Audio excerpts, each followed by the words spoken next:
Assalamualaikum warahmatullahi wabarakatuh.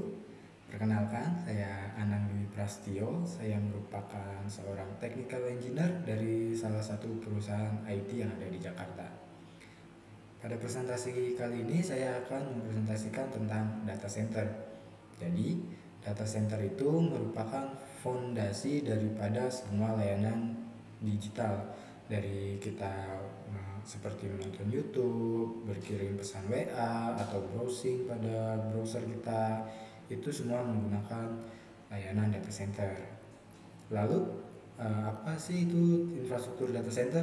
Infrastruktur data center itu merupakan sekumpulan perangkat, sistem, dan juga teknologi yang saling bekerja sama untuk melindungi, mengoperasikan, juga menjaga data kita dalam kita menggunakan layanan digital. Dalam sebuah data center terdapat beberapa komponen utama. Yang pertama yaitu server dan storage. Server di sini berfungsi sebagai perangkat yang akan menjalankan sistem operasi yang akan mengeksekusi daripada layanan digital yang digunakan. Lalu storage sebagai media penyimpanan daripada data yang akan disimpan. Lalu di sini ada jaringan. Jaringan di sini berfungsi untuk menghubungkan antara perangkat-perangkat yang ada pada data center atau menghubungkan antar data center. Jadi data center itu tidak hanya koneksi yang ada di dalamnya saja, tapi mereka juga terkoneksi kepada data center yang ada di beda lokasi seperti beda negara, beda kota. Itu juga mereka terkoneksi menggunakan jaringan. Lalu ada cooling system. Di sini cooling system itu berfungsi untuk menghirup hawa panas yang dihasilkan oleh perangkat-perangkat yang ada pada data center, lalu menghembuskan hawa dingin untuk menjaga konsistensi suhu dan juga kinerja pada perangkat-perangkat yang ada di data center. Lalu ada power supply dan UPS. Power supply di sini sebagai sumber utama tegangan listrik yang akan mensuplai ke perangkat-perangkat data center. Lalu UPS merupakan sistem listrik cadangan yang bisa berupa dari baterai ataupun genset. Untuk teknologi modern pada data center tertentu itu sudah menggunakan baterai yang ketahanannya mungkin bisa sampai berhari-hari atau berbulan-bulan.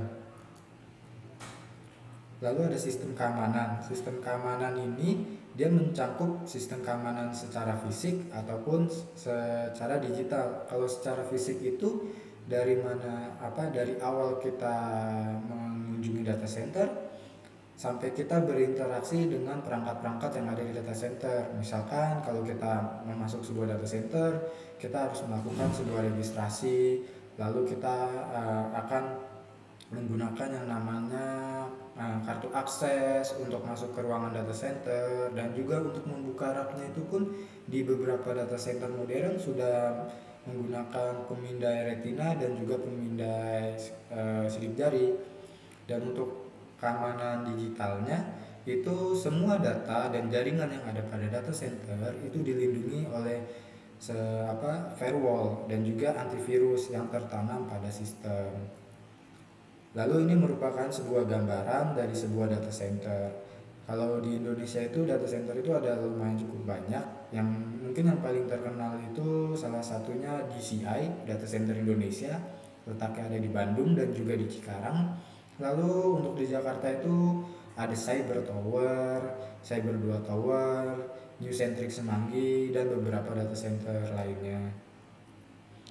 Prinsip infrastruktur yang handal itu ada 4. Yang pertama redundansi. Redundansi ini merupakan di mana sistemnya saling backup, mulai dari backup listriknya atau supply-nya, backup networknya, dan juga backup datanya. Jadi kalau sewaktu-waktu ada kegagalan di salah satu sistemnya, maka akan diambil alih gitu. Lalu ada skalabilitas. Skalabilitas di sini data center itu mampu dikembangkan mengikuti perkembangan teknologi yang digunakan.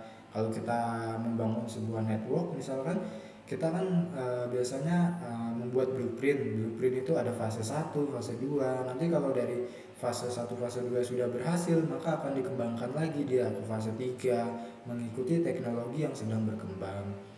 Lalu ada monitoring real time. monitoring real time ini kita dapat memantau semua infra yang ada pada data center itu, mulai dari suhu, kinerja, hingga bandwidth atau traffic itu dipantau secara real time, yaitu 24/7 tanpa henti. Lalu ada di starter recovery. Di starter recovery ini merupakan pemulihan data. Jadi kalau data center itu terkena bencana alam atau kebakaran, data-data yang ada pada data center tersebut akan tetap selamat, yaitu karena biasanya di data center itu menerapkan sistem backup, yaitu misalkan sebulan sekali, seminggu sekali pada data center yang berbeda lokasi. Jadi kalau ada kegagalan atau bencana seperti itu, data dapat dipulihkan, diambil dari data backup di lokasi data center yang berbeda. Nah, sekian video dari saya. Semua layanan yang kita gunakan pada handphone, gadget, itu semua tergantung pada data center kita. Terima kasih.